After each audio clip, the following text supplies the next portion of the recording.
John Nash, Beautiful Mind. Okay. Yeah.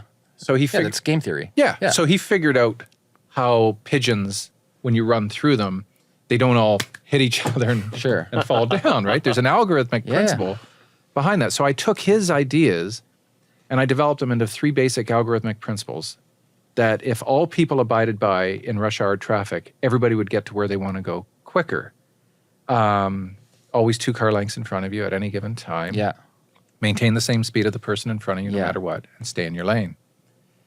Unless it's your time to get off, you got to just stay in your lane. Stay in your lane, yeah. If everybody abided by that, it's like pouring rice through a funnel, right? You do it nice and fairly casually, it all gets through the funnel. You dump it, and you get this huge backup of what I call undulating. That's the human behavior. No one's going to follow those rules. But we're Canadian. We're very good, right, at cooperating. Yeah. This is where automated cars, self-driving cars. That's all an automated car is. It's going to just keep that distance true all the way through. And you can see, you can start to see it. And truckers already know it, right? You can tell truckers move from the trucking lane into the center lane. And if you stay with the trucks, that lane tends to do better. But as soon as it starts to do better, what happens is, right, the undulating idiots get in and want to take up that space that allowed it to move more freely than the ones that were bumper to bumper. I predict in our lifetime it will be illegal to drive as a human. In some places. I don't know globally. In some places, I think there's going to be a lot of people who are just, I don't know. I mean, even today, people complain it's not about a guns. right. People complain about guns. So I'm like, I don't know when's the last time you checked. How many people fucking die of car accidents? We suck at driving. Yeah. It's getting worse every year with the all of my patients, all of my clients for psychotherapy, with my one separate client, are motor vehicle accident victims. Holy shit! All of them. Wow. Really? All of them. And it's like the same story. It's like, why didn't they stop? Like, why didn't they stop? And it's like, I can't answer that. I can't answer that. Huh. But the reason why I'm doing psychotherapy in the trenches right now is to see if some of my ideas in cognitive therapy are applicable and actually do have beneficial value to these people, the relational systemics. When you try to explain to people the reason why accidents occur, it's like if they've seen Pulp Fiction, they can better understand causal influences of, well, Buddy got up that morning and whatever was going on in his world, for whatever reason, he was looking at his phone when he shouldn't have been, and he plowed right into the back end of you, and now you feel like this. And in our legal systems, those people never see each other again. There's never closure, right? No healing. There's no healing. That's so bizarre. There's no healing. Yeah. They hate the other person in many cases, and it's like, well, I can understand that. Well, where is he now? He's driving around. Yeah. He's fine. His insurance is taking care of everything, and I'm not. I had a great career. I was doing this. I was doing that, and now I can't.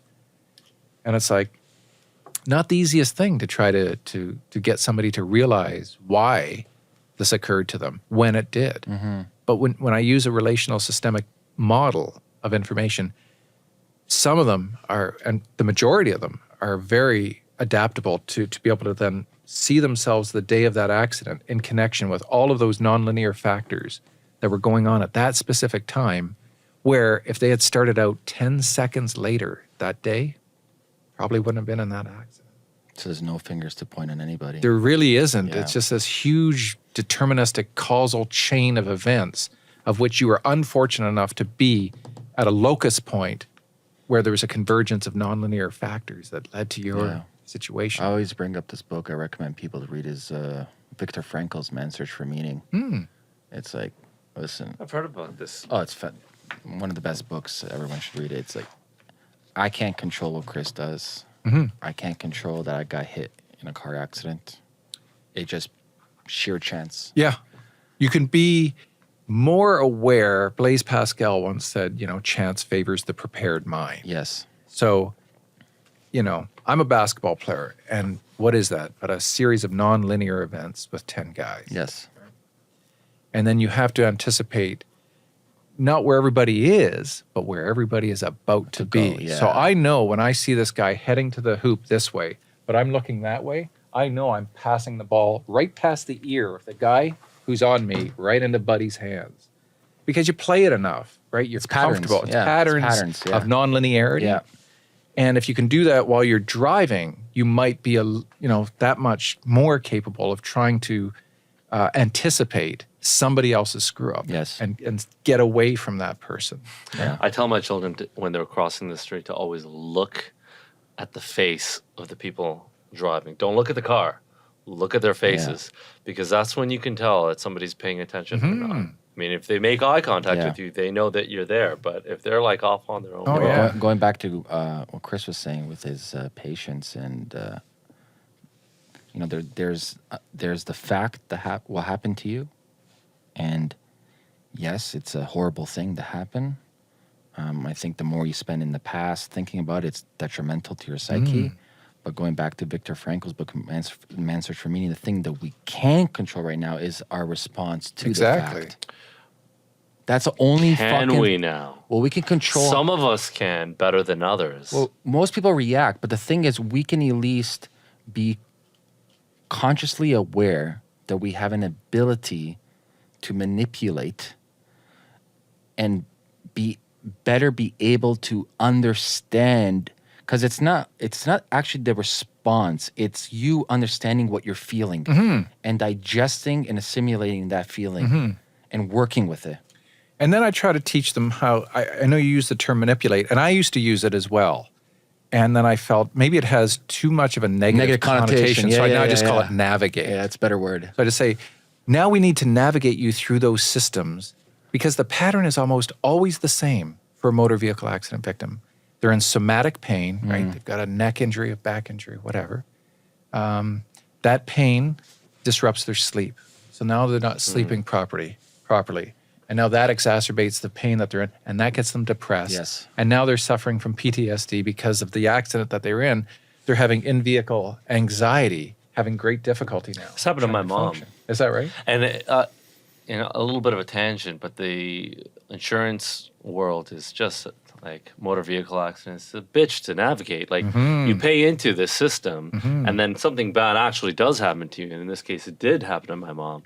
And you're told you can't get better, because if you get better, they're not going to give you a nickel. Sure. Like you may be in pain, but you need to keep the pain. It keeps the victim culture. You can't go to work. You can't try to fix yourself. Yeah.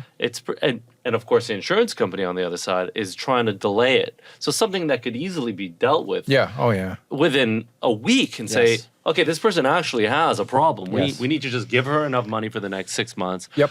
Send her to physio, send her to psych. Yep. They would rather spend 2 to 3 years and spend that money on lawyer fees to not give that person their just cause. And so some people will either try to fix them themselves, and in my mom's case, she just ended up forgoing whatever the amount, because she didn't want to wait. Yeah. Right? She wanted to get on with her life. But she went through that, right? She couldn't sleep. She had backaches, neck aches. She couldn't think clearly for the there's first time in her cognitive life. decline, decision-making impairment. She didn't understand. She's like, I can't think properly. Yeah. I've got bikers breaking down, and they're like, why am I crying? Yeah. I said,